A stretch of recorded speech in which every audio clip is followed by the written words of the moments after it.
सज्जनों, संत महापुरुष समय समय पर अपने श्री वचनों के द्वारा हम गुरुमुखों को जागृत करते हैं। हम गुरुमुखों के अंदर आई मैल को साफ करते हैं, जिससे हम लोग फिर से भक्ति पथ पर दृढ़ता से अग्रसर हो जाते हैं। प्यारे सज्जनों, संत महापुरुष फरमाते हैं कि एक म्यान में दो तलवारें भला कैसे आएंगी। एक दिल में मालिक का प्रेम और इंद्रिय रस दोनों साथ साथ नहीं रह सकते। यदि मालिक का प्रेम चाहते हो तो फिर इंद्रियों की इच्छाएं और शारीरिक सुखों का त्याग कर दो।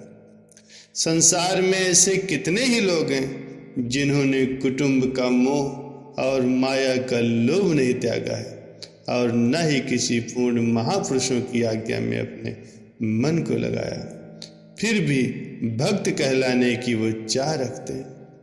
स्वार्थी और विकारी लोग बाहर का दिखावा और परोपकार का दिखावा करते हैं, लेकिन भीतर ही भीतर वे अपनी बड़ाई की इच्छा भी रखते हैं। भक्ति पथ में गुरु कृपा के अभिलाषी को इन गुणों को धारण करना अति आवश्यक है। पहला है कि चतुराई को छोड़कर सरल स्वभाव बनाना, गुरु की आज्ञा के बंधन में रहना, सहनशीलता को धारण करना, धैर्य, संतोष और परोपकार करना, आलस्य का त्याग करना, इंद्रिय रसों में आसक्ति न रखना, एकांत सेवन करना, अहंकार का त्याग करना, सत्संग और नियमों का पालन करते हुए सदैव शब्द अभ्यास में तत्पर रहना। प्यारे सज्जनों, इन गुणों को ग्रहण करने से ही हृदय रूपी शासन पर मालिक का साम्राज्य होगा और जीवन आनंदमय बनेगा। ऐ मेरे प्रभु, जिस पर आपकी कृपा होती है वो अनपढ़ भी पढ़े लिखे से अधिक भेद वाली बातें समझ लेता है। चाहे वो रंग रूप में अच्छा न हो, लेकिन आपकी दरगाह में चमकता है। शरीर चाहे निर्बल हो, परंतु कहीं आता जाता है तो बड़े बड़े शुर्मों को भी पराजित कर देता है। सद्गुरु का सच्चा सेवक वो नहीं है जो उनके हुक्मनामे को सर से पढ़े या प्रेम से चूम ले, लेकिन अमल न करे। अपितु उनका प्रिय सेवक वो है जो पढ़े, सुने और प्रेम से अमल करे। यदि आपने सद्गुरु की चरण शरण पकड़ी है तो उस राह में जो सद्गुरु के लिए कष्ट सहन करने पड़े तो उन्हें बड़ी प्रसन्नता से सहन करो।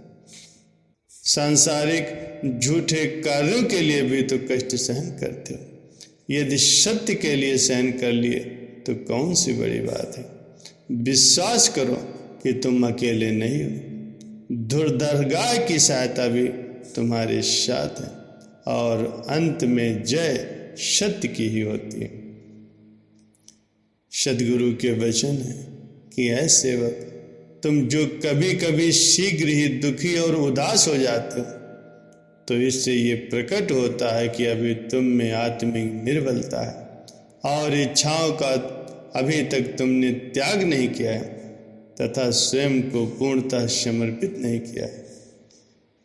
इसलिए अब भविष्य में सदैव ध्यान रखना, तुम कभी भी चिंता मत करना। सद्गुरु के शब्द के अतिरिक्त अन्य कुछ भी विचार मत करना। तुम जो भी वर्षों में नहीं कर सके, मालिक वो एक पल में ही कर देंगे। जीव की परीक्षा सुख में नहीं बल्कि दुख में होती है और परीक्षा के पश्चात ही परिणाम निकलता है। जो दुख में धैर्य रखता है और मालिक पर विश्वास रखता है, वो ही मालिक की कृपा का पात्र बनता है। तुम्हारे पास यदि कोई सोच या चिंता आ जाए तो उसे अधिक समय तक ठहरने न दो।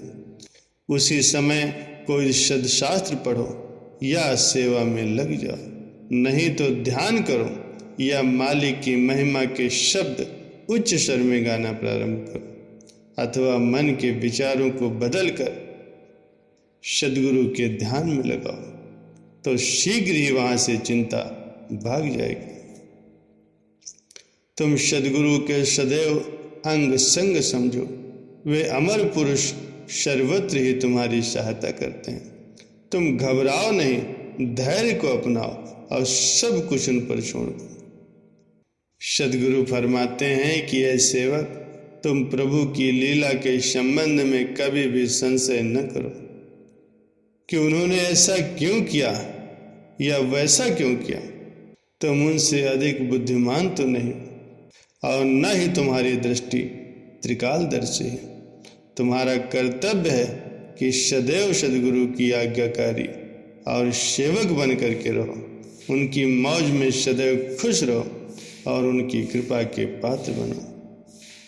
प्रभु अपनी दया और मेहर से ही जीव को अपने साथ मिलाना चाहते हैं।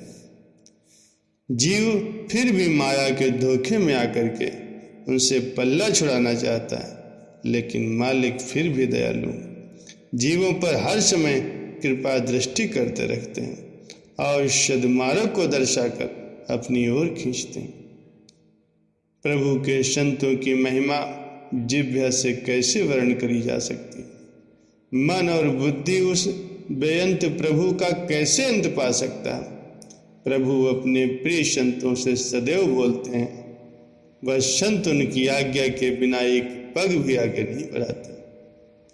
सावधान रहना, उनके संबंध में अगर कुछ भी बुरा सोचा या कहा तो प्रभु से फिर सहन नहीं होगा। प्यारे सज्जनों, जात पात और ऊंच नीच की व्यर्थ की बातों में अपना समय नष्ट न करो। इससे अच्छा तो बैठ करके नाम की कमाई करो, जिससे तुम सदा सदा के लिए मुक्त हो जाओगे। मालिक के दरबार का द्वार इतना सूक्ष्म है कि तनिक भी अहंकार वाला व्यक्ति भीतर प्रविष्ट नहीं हो सकता। जो स्वयं को कुछ भी समझता है वो बाहर ही भटकता रहेगा, और जो विनम्र भाव वाले हैं वे निमाणों के मान प्रभु से मिलकर के आनंद प्राप्त करेंगे। ऐ मेरे प्रभु, आपके बिना जो अन्य वस्तुओं से स्वयं को बहलाता है और दूसरों पर भरोसा करता है, वो एक दिन धोखा अवश्य ही खाता है और पछताता है। ऐ सर्वव्यापक अंतर्यामी प्रभु, आप ही यत्र तत्र मेरे सहायक हैं। चाहे सैकड़ों संबंधी हों, कष्ट के समय वे मेरी सहायता नहीं कर सकते। आप जल, थल और नभ आदि प्रत्येक स्थान में व्यापक और मेरी सहायता कर सकते हैं और कर रहे हैं। कठिन समय में खड़े चाहे सब हो जाएं, लेकिन आपके सिवाय मेरी सहायता कोई नहीं कर सकता, क्योंकि उनकी इतनी पहुंच ही नहीं है। आप गुप्त और लंबी भुजाओं वाले हैं और आपका गुप्त हाथ सेवक की सहायता लोक और परलोक में भी करता है। संसार के झकोले तो अस्थिर, उनमें सेवक को कभी भी परेशान नहीं होना चाहिए, क्योंकि वे आज हैं तो कल नहीं रहेंगे। धैर्य धारण करके साहस से पग क्रमशः आगे बढ़ाकर ही सेवक धर्म को निभाकर सद्गुरु की प्रसन्नता को प्राप्त करना चाहिए।